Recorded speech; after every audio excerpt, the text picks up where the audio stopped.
This is CBC Winnipeg News.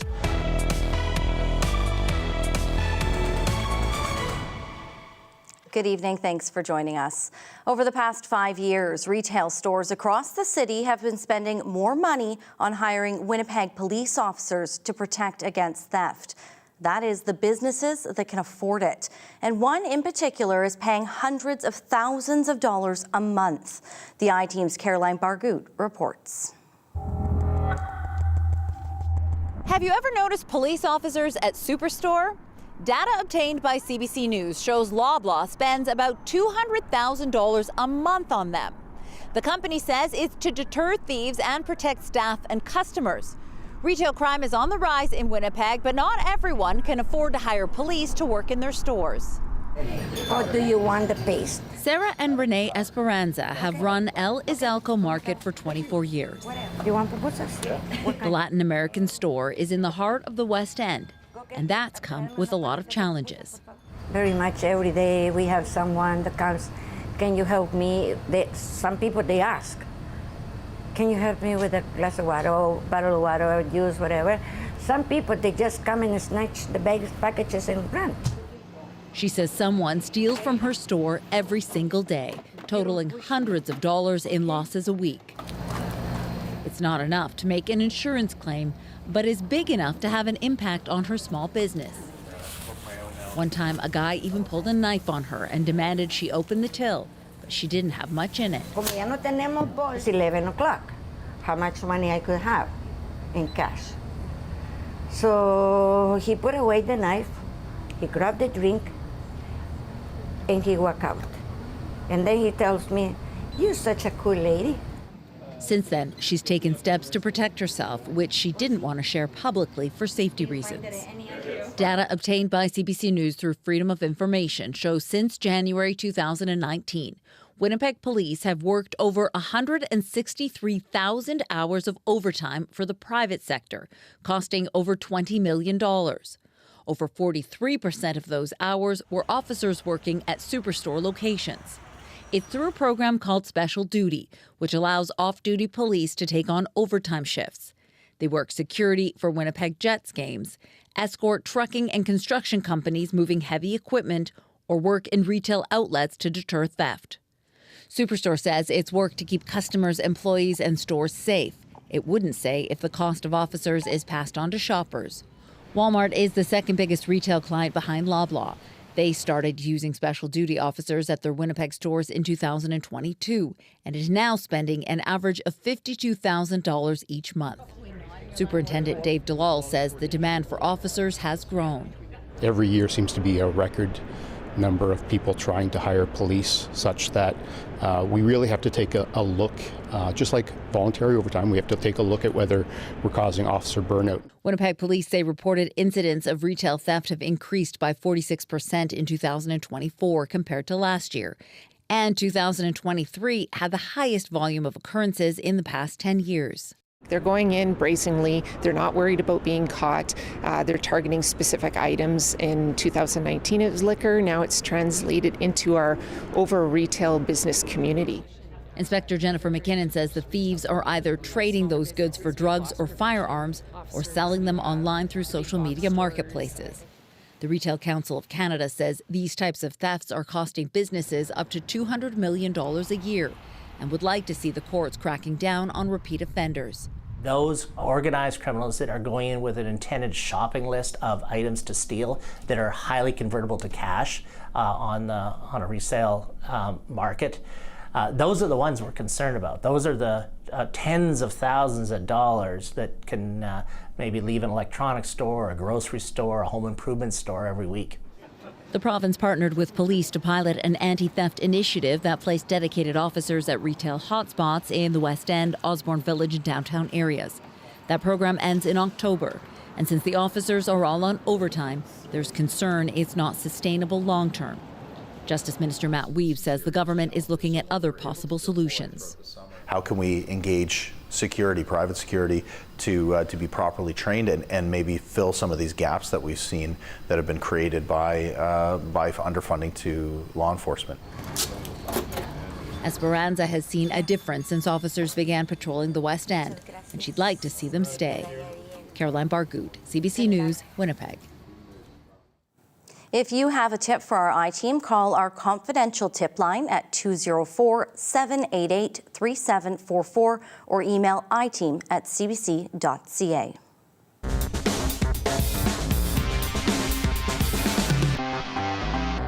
Fire started like last year. Maria Suzuki owns a number of properties in Winnipeg, including this empty lot, which used to be a house. After 5 fires, the city demolished it and handed Suzuki a bill for more than $100,000 for sending firefighters to her building. I did everything I can. I boarded up, I did renovate the property, I tried to do everything, and then still got, some unwanted people or person, set the fire on my property. Last year, the city started billing vacant building owners for fire responses. They issued $1.15 million in fees last year, but collected less than $79,000. Suzuki says nearly half of the money the city collected came from her. I don't think it's fair to be getting charged so much off the fire fees. In response to concerns from property owners like Maria Suzuki, city staff recommended bringing in a new set of lower fees, which they hope would lead to more owners paying up. Today at City Hall, however, councillors voted to increase those fees, in some cases more than double what city staff were recommending. City staff recommended charging owners $5,000 for the first fire, up to $20,000 for the fourth or subsequent fire.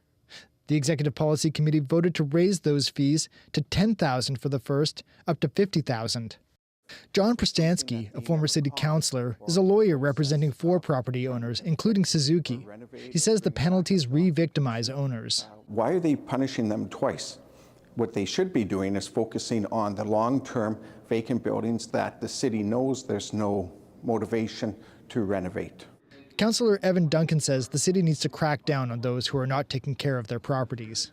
I think that there are cases where people have these properties sitting for extended period of times, and that they know that in some of these communities there are problems with fires, and that they should be more proactive to making sure that we don't have properties that are targeted. The proposed fee changes still need council approval. Cameron McLean, CBC News, Winnipeg.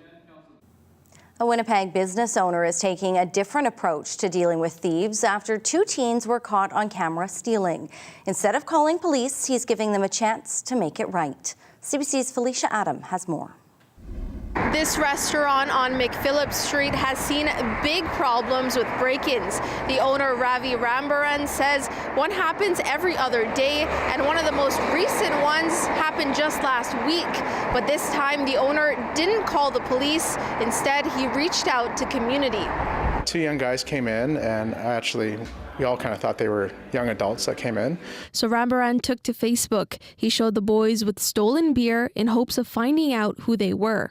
The 2 boys reached out to us, and we got together, we talked to them, and it was fantastic. Turns out they're not seasoned criminals at all. They're not seasoned shoplifters, but and that they were very sorry for their actions. Remembrance sat down with the 14 and 15-year-old. Give these kids a chance, let them learn from someone who's not a teacher or a principal or a police officer how these things can go bad and why it's important to stop now, right? I was one, so all I needed was someone to believe in me. Daniel Hidalgo commends Remembrance. He's the founder of Community 204, which works with at-risk youth. He's a firm believer in prevention and intervention at a young age. I'm a firm believer in prevention services, proactive measures, and proactive interventions. So for me, if we're instilling positive values and good moral thinking the younger the better, right? Because then it will transcend as they kind of continue to grow.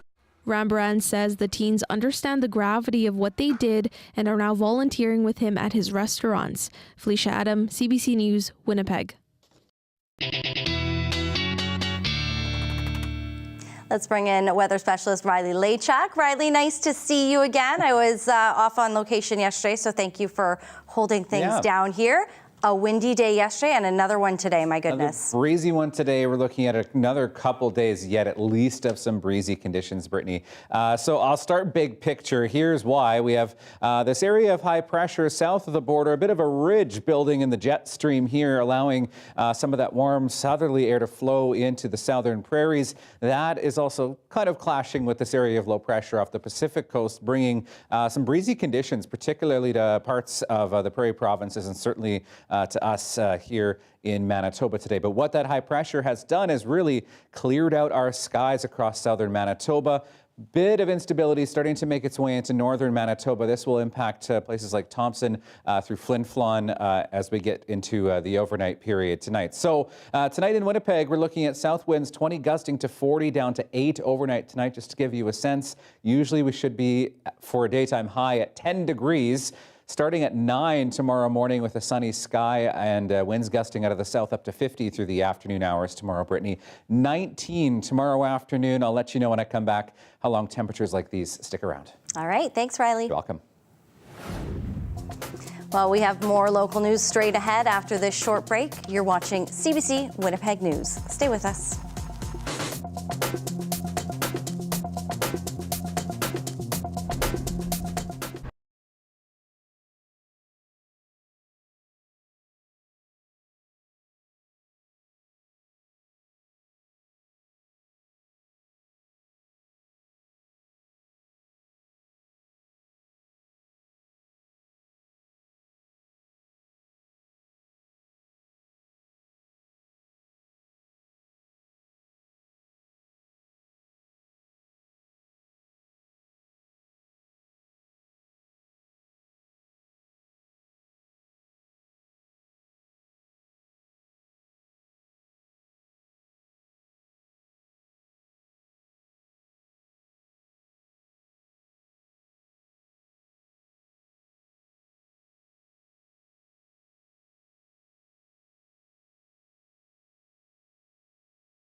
The NDP government wants to make it harder for municipal land use decisions to be overturned. More opponents may have to make their opposition heard. For more, we're joined by the CBC's Ian Fraze live in the newsroom this evening. And Ian, what's behind this change?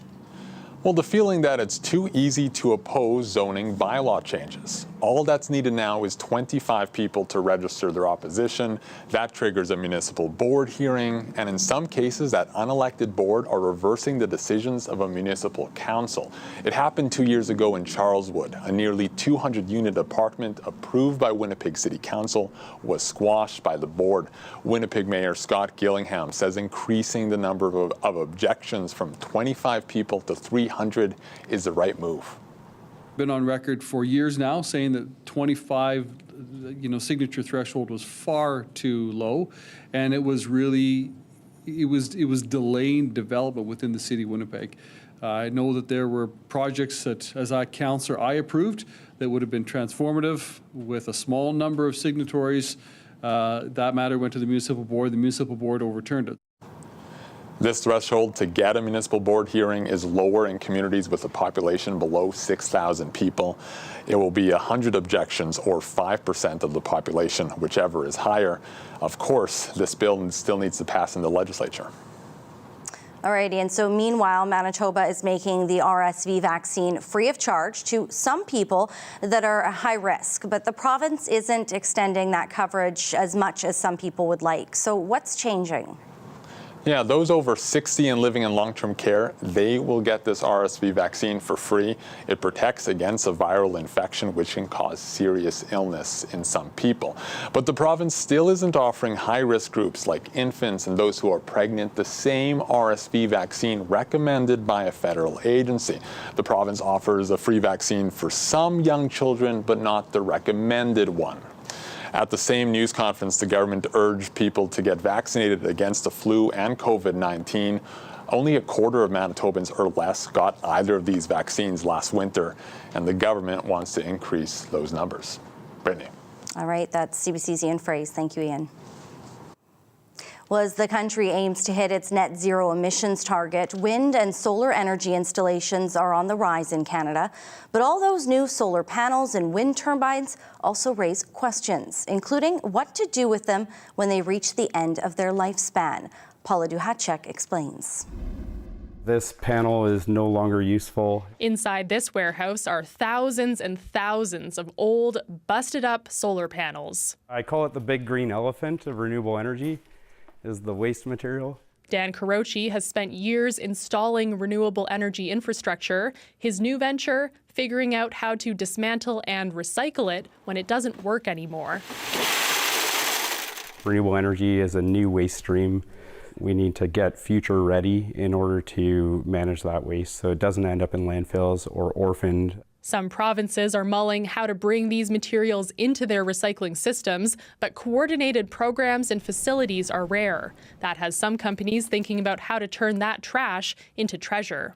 I think companies that are thinking about recycling now and thinking about what opportunity they can get from the reuse of the steel and the copper and the precious metals in these projects are really going to be in boom times in 20 years or so when these projects come to the end of their lifespan here.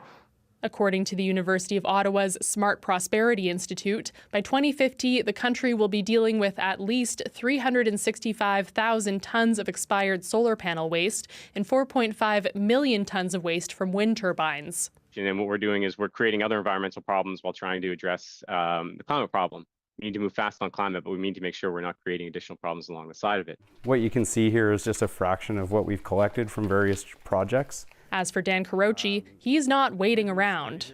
The underlying message that we've gotten from everybody is that it's too early for renewable energy waste recycling. But as you can see, it's definitely not too early. Like, we are behind the times. We need to get future ready. He hopes to have a recycling facility up and running by the end of the year. Paula Duhacek, CBC News, Brooks, Alberta.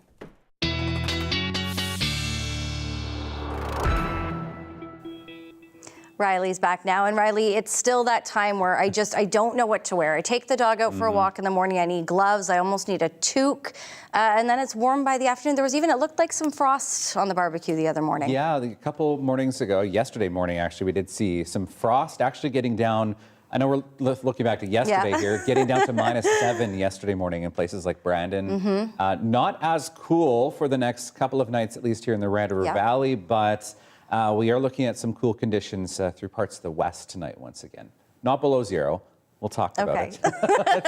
I want to show you first up some of our daytime highs from today, because some of these temperatures, particularly through parts of Westman today, a good almost 10 degrees above seasonal for this time of the year. So Brandon, for example, getting up to 19 this afternoon. Melita also at 19 degrees, 18 in Swan River. Winnipeg, 14.9 is what we got to this afternoon, rounding that up to 15 degrees today. So about 5 degrees above normal for much of the Red River Valley and into northwestern Ontario. Thompson getting to 10 degrees, and we are looking at the beginnings of a little bit of instability moving through parts of northern Manitoba in particular. So through the overnight hours, we keep the clear skies through southern Manitoba, but through the north, you can see places like Flin Flon, through Lynn Lake, Thompson, looking at some showers through the overnight hours tonight. Fairly short-lived. By the early morning tomorrow, just a mainly cloudy sky for much of northern Manitoba.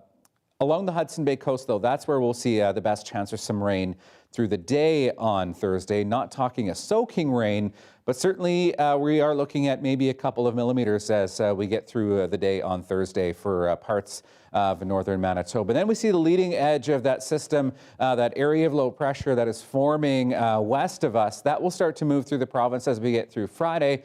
A trough line associated with that, though, will bring us in southern Manitoba the best chance of some showers through the overnight hours Thursday into early Friday morning. Again, not a soaking rain, nothing worth canceling any Friday morning plans for, but certainly the potential, at least, for a few showers early Friday morning into the afternoon hours for those in northwestern Ontario. Some heavier pockets of rain even through the northwest angle into Kenora, Fort Francis, Dryden as we get through the day on Friday. The rest of Friday, kind of a dreary day for most of us here in southern Manitoba. And then we look at conditions pretty variable, mostly sunny for the weekend, but some thin high-level cloud not out of the question. I want to talk about the winds, because the winds gusty again today, looking at south winds as we get through the overnight period. Still 20 gusting 40 through the Red River Valley and back into northwestern Ontario. But as we get through Thursday, you can see some of those pockets of 50-kilometer-an-hour gusts as we get through the rest of Thursday. Into Friday, a bit calmer, but the wind does come back as we get into the weekend again. So tomorrow, 19 degrees. I mentioned some of that rain into early Friday morning, and then Brittany staying above seasonal even as we get through Saturday, Sunday, Monday. Next best chance of some rain comes on Tuesday. All right. Thank you so much, Riley. You're welcome. A new federal agency based in Winnipeg now has 45 staff working at its downtown office. The Canada Water Agency is based in City Place Mall. MP Terry Duguid says Manitoba was the right place to base the agency. We have every conceivable water challenge: floods, droughts, algae blooms, invasive species like zebra mussels. Can I get in on that one? The agency plans to base about 100 staff in Winnipeg. Another 100 hires are planned for offices in Ontario. We need to take a quick break, but there's more to come. You're watching CBC Winnipeg News. Stay with us.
An appearance by the Prime Minister at the public inquiry into foreign interference turned political today.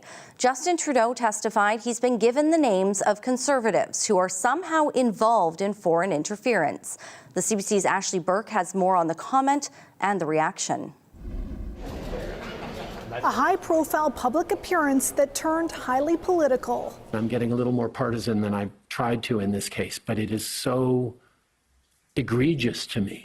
The Prime Minister delivering explosive testimony at the public inquiry into foreign interference, leveling serious allegations against the Conservative Party. I have the names of a number of parliamentarians, former parliamentarians and/or candidates in the Conservative Party of Canada who are engaged or at high risk of, or for whom there is clear intelligence around foreign interference. Trudeau said he directed CSIS to warn the Conservatives leader about it so he could protect his party and members, but said Pierre Poilievre chose not to get a security clearance, so he can't be briefed on classified intelligence. The Conservatives' lawyer fired back. Are you aware of the names of any Liberal parliamentarians, former parliamentarians or candidates that are at risk of being compromised by FI? Yes, and for other parties as well, because I have access to large amounts of information. In a statement, Poilievre said he doesn't want to take part in briefings where he's sworn to secrecy. He said he recently took part in an unclassified briefing, and his Chief of Staff, Ian Todd, has taken part in classified ones. And at no time have they been told of any current or former Conservative parliamentarian or candidate knowingly participating in foreign interference. None of these briefings has the name of any Conservative parliamentarian or candidate, past or present, been brought to the attention of Mr. Todd. Why is that?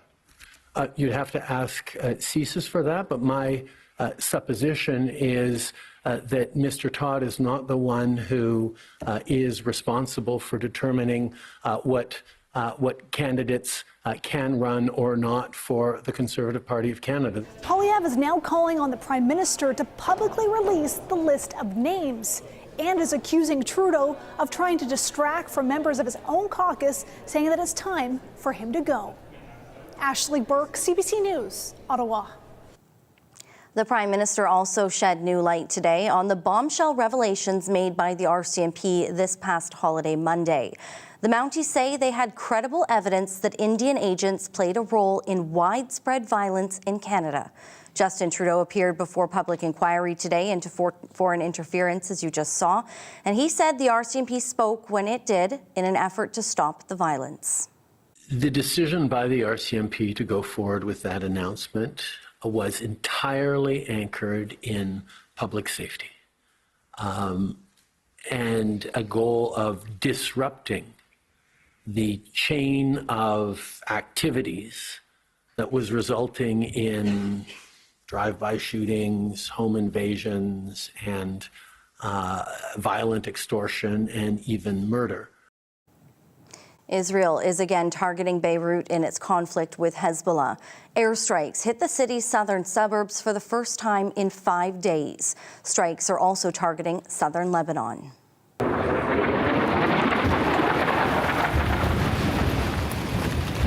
Lebanese officials say at least 6 people were killed in this attack, including the town's mayor. The Lebanese Prime Minister's office says a meeting on organizing relief was hit. Israel's military says the airstrikes targeted Hezbollah command centers and weapons facilities. Israel says it's responding to the need for more humanitarian aid in Gaza. International pressure is building to get more food into the territory. Israel has been intensifying its military operations against Hamas in northern Gaza and is blaming the militant group for the shortages, accusing it of hijacking supplies. CBC's Briar Stewart has more. As children line up for soup in central Gaza, those dishing it out fear famine could set in if more aid doesn't arrive. And it's here in Gaza's northern neighborhoods where the situation is the most dire. The army tells people to flee to the south, and it isn't even safe, says this man who spoke to a videographer working for CBC. Israel has recently stepped up its offensive in northern Gaza to target Hamas militants. But civilians have been killed too, trapped in homes leveled by airstrikes. And no food aid trucks arrived in the area this month until Monday. That is extremely concerning. Jonathan Cricks is with UNICEF and was recently in Gaza. These entry points have remained closed for several days. Why is the aid not getting through? We are not here to point finger at anyone, and it's important for us that the entire international community mobilizes on this crucial topic. In a statement, Canada said the increasingly dire humanitarian situation is unacceptable. The U.S. also raising concerns at a UN Security Council emergency meeting. A quote-unquote policy of starvation in northern Gaza would be horrific and unacceptable and would have implications under international law. The U.S. has warned Israel that if it doesn't drastically improve the humanitarian situation in Gaza within a month, U.S. military aid could be curtailed. On Wednesday, Israel released more video of what it says was another 50 trucks crossing into northern Gaza. And officials insist there's no shortage of aid. The real issue is Hamas. This terrorist organization has hijacked the aid. But in the war, it's the innocent who are suffering, like this 9-month-old baby injured by shrapnel. Northern Gaza is dying. It's dying, says this doctor. The hospital he works at in the north has been ordered to evacuate, but the medical staff are staying. Who else, they say, will be able to treat the wounded patients who keep arriving. Briar Stewart, CBC News, Jerusalem.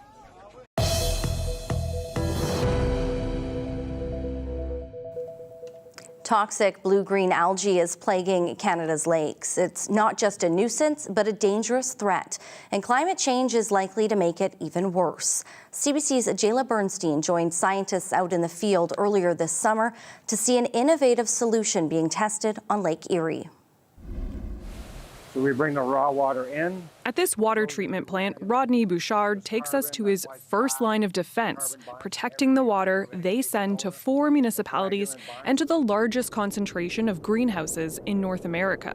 The threat lurking nearby in Lake Erie. It's been identified as probably the best technology for removing algae. Blue-green algae blooms specifically can clog water filters, release dangerous toxins, and in this region, they pose a risk to a multi-billion-dollar agri-food industry. Phosphorus-rich and nitrogen-rich runoff is the main culprit, and climate change is likely to make things worse. Union Water Supply is preparing for just that. Just 1 year, so this is pretty new. This is new. But this state-of-the-art clarifying dome is one weapon in the arsenal. CBC got an exclusive look at another, and it's right on Lake Erie. A network of buoys monitoring the water quality 24/7. The sensors are strategically placed so that we can capture any potential water quality issues that are coming in from all different areas. These buoys will help predict when a toxic bloom is likely. These sensors measure water conditions every 10 to 30 minutes. They collect the information, they send it to that other buoy, and it goes real time so people can look at it right now. What we're looking to do is... Expected to be up and running by the end of the year, the early warning system will feed data live to the water plant's control room, providing up to 12 hours advance notice, a major improvement on what is now about 30 minutes lead time. It's caught us by surprise in the past. Having this early warning network would help us manage that, give us a little bit of lead time to get ready for it, and then we can manage it better. The U.S. National Oceanic and Atmospheric Administration says the blooms on Lake Erie have been lasting longer. 1 year sparked a crisis in Ohio when toxins made the tap water undrinkable for 500,000 people. This year, the bloom took off in June, the earliest start ever recorded. But the algae levels on the Canadian side have been manageable so far. We take it for granted that we have all this water. He says the Great Lakes may be the largest fresh surface water system on the planet, but they're not invulnerable. A reminder that even seemingly infinite resources must be cared for. Jayla Bernstein, CBC News, on Lake Erie. Remembrance Day poppy season is now underway. To officially launch this year's National Poppy Campaign, Mr. Lawrence will present the first symbolic poppy to the Governor General. Governor General Mary Simon received the first poppy of the 2024 campaign today at Redo Hall. Poppies will be available to the public beginning October 25th. Millions of Canadians wear the red flowers leading up to Remembrance Day on November 11th. It's to honor those who serve or have served in the armed forces and those who gave their lives for Canada. When the spacecraft Artemis 3 flies to the moon in 2026, one thing is for sure, the astronauts will be looking good.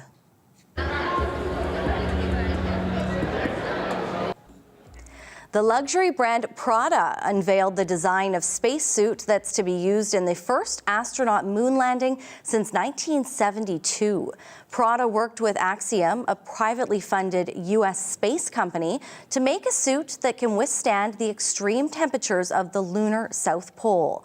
The astronauts will also need the flexibility to perform spacewalks for at least 8 hours. As the space exploration and tourism industries grow, luxury brands are exploring possible partnerships. French brand Pierre Cardin unveiled an astronaut training suit last month, set to be used at the European Space Agency. A rare sit-down with the province's top judge. Why Manitoba Chief Justice is optimistic about the court's path to reconciliation, while admitting the system is flawed. More on CBC's Talk with Justice Glenn Joyal, straight ahead.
Chief Justice Glenn Joyal has been at the helm of Manitoba Court of King's Bench for 13 years now.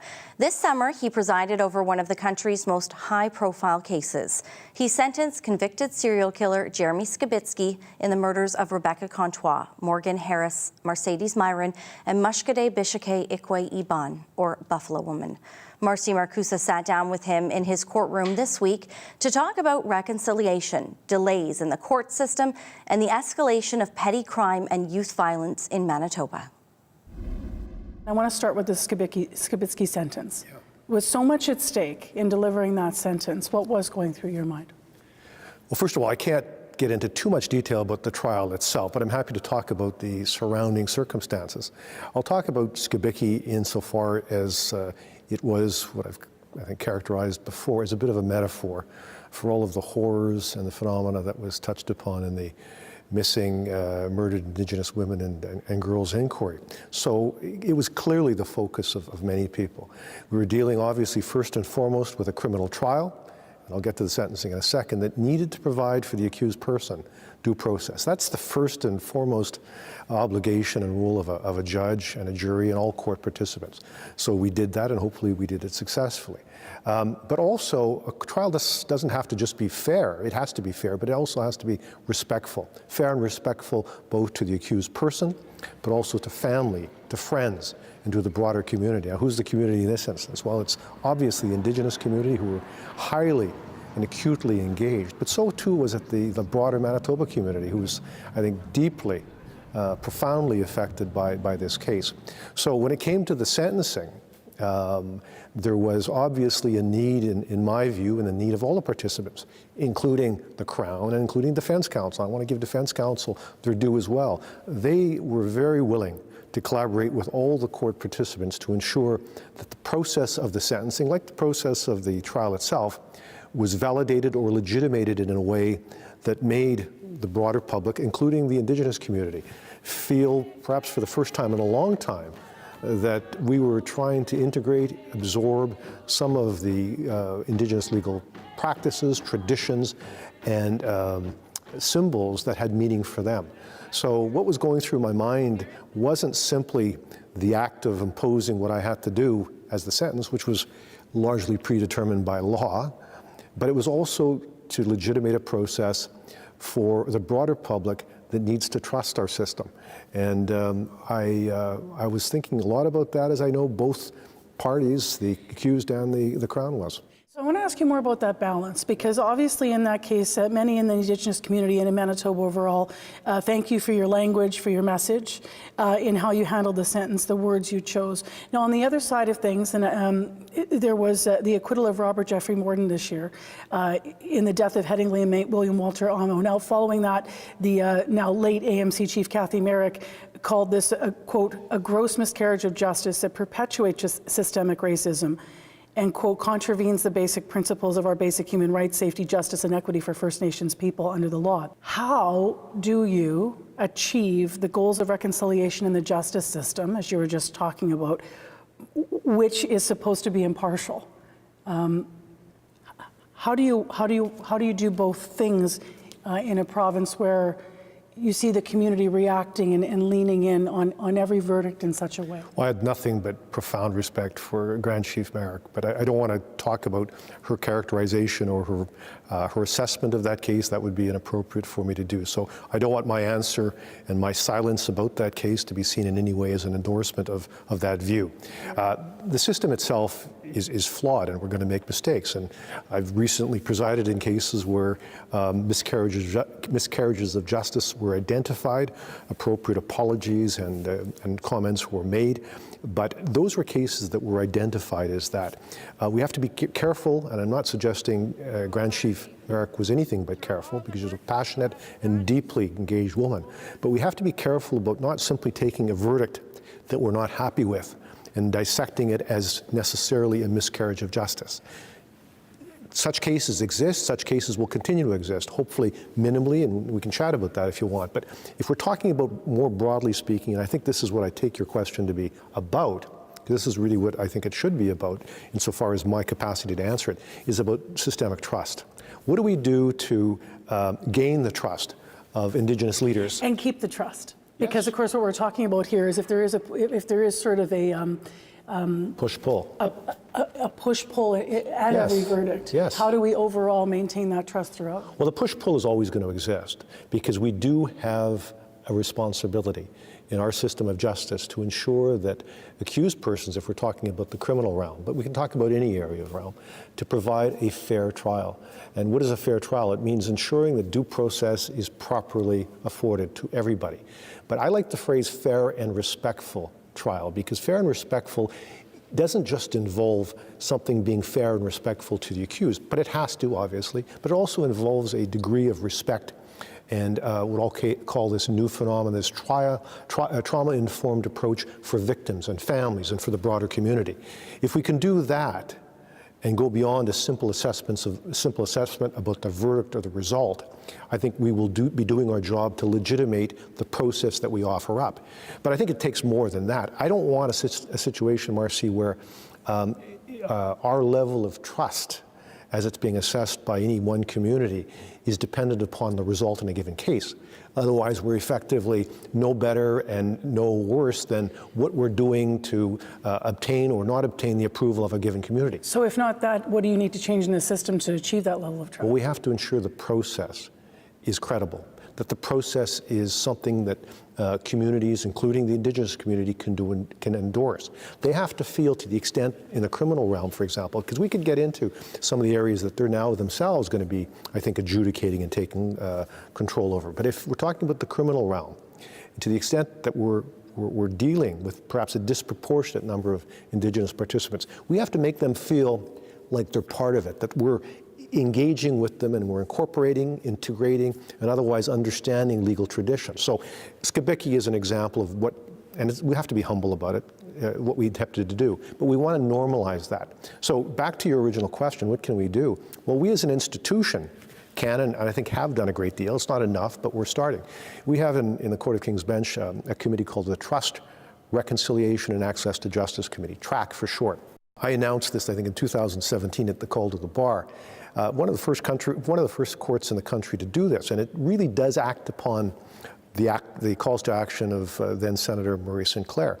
It's based on 4 pillars. The first pillar speaks to the very issue that you're, I think, getting at, the question of trust. We do outreach, not the type of outreach we would typically do with schools or the grand public in terms of explaining people how we do what we do, why we do it, and we're instead there to listen. We're not there to kind of pontificate about how good we are, how magical our system is. We're there to listen to Indigenous Manitobans and hear what they have to say about the justice system.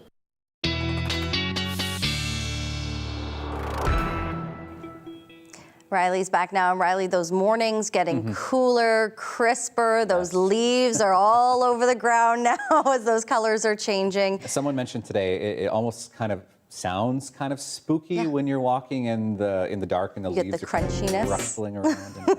So, yeah. It's that time of year. That time of year. We're looking at some cool early morning temperatures, particularly to the west, which I'll get to in a moment. Here's your dog walking forecast. And I just want to start with a bit of a correction to yesterday's. I made a mistake and got the name wrong on this one when I was saving it into the system yesterday. So my fault. This is Luna and Maggie once again. Thanks to Bill and Wendy for sending this picture in. Somehow got your names wrong when I was getting that picture into the system. Hey, I want to keep seeing your pictures. To talk back at cbc.ca. 9 degrees first thing in the morning tomorrow. Bit windy through the afternoon. South winds 30 gusting to 50. 18 by supper time tomorrow. Southwest winds start to back off a little bit as we get through into the evening hours tomorrow. But looking at the big picture here, really, you can see that ridge in the jet stream starting to build here, allowing some of those warmer temperatures. Bit of instability riding along this ridge as well, which is going to give a little bit of rain to parts of northern Manitoba through the overnight hours and into the day on Thursday. So overnight tonight, we're looking at some cool temperatures, 1s and 2s through Westman, 3 in Dauphin, mainly clear skies. Bit of a high thin level cloud as we get through the overnight period tonight. 4 in Morden, 7s and 8s through the Red River Valley into the Interlake, and 4 to 6 degrees overnight tonight through northwestern Ontario. This is where we see a bit more cloud cover starting to build in, is through northern Manitoba. So 6 in Flin Flon. Overnight showers for places like Lynn Lake and Thompson tonight, and down to -1 in Churchill. The Hudson Bay coast to Dooley Lake gets that rain through the day tomorrow. So by lunchtime even getting into a bit of showers through Churchill. 4 degrees by noon tomorrow. Into the afternoon hours, bit of showers through northwestern parts of the province. 13 in the Pas and Grand Rapids with a mainly cloudy sky. Starting clear and a bit cool through Westman and through much of southern Manitoba. 2s first thing in the morning for both Verdon and Brandon. A nice sunny day tomorrow as well, although watch for those southwest winds gusting up to 50 through the afternoon hours tomorrow. By the time we hit 4 o'clock, we're at 17 in Westman, 16 to 19 degrees to the Red River Valley, Brittany. We do have temperatures like this continuing. I'll have more on that coming up in your 7-day forecast. All right, thanks, Riley. You're welcome. Still ahead, a little romance. We'll hear from a couple that got engaged in the middle of a Winnipeg Jets game. Stay with us.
Waverley West residents are expected to see traffic disruptions starting Thursday night.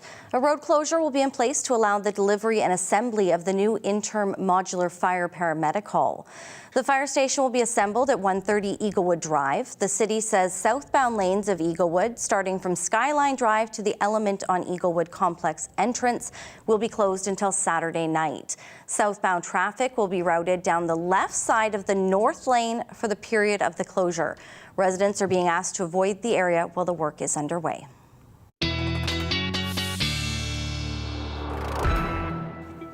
So here's a look at your 7-day forecast now, looking to that 19-degree high tomorrow afternoon in Winnipeg. South winds 30 gusting to 50. A bit of a dreary one on Friday. Chance best in the morning that we could see some showers rolling through the Red River Valley. And then we're looking at a sunny weekend ahead. Saturday, 12 degrees, 18s for both Sunday and Monday. Then comes our next best chance of some showers, 8 degrees on Tuesday and sliding down to 7 on Wednesday with a sunny sky. And your overnight lows staying above 0 even as we get into the middle of next week. Here's your weather photo for tonight. This was taken at Riding Mountain National Park by Pam. You can always send your pictures to me, particularly your fall pictures, to talkback@cbc.ca. A former Winnipegger is on her way home to Kansas with more than just a special memory of a Winnipeg Jets game. She also has a ring. Their engagement is our daily lift.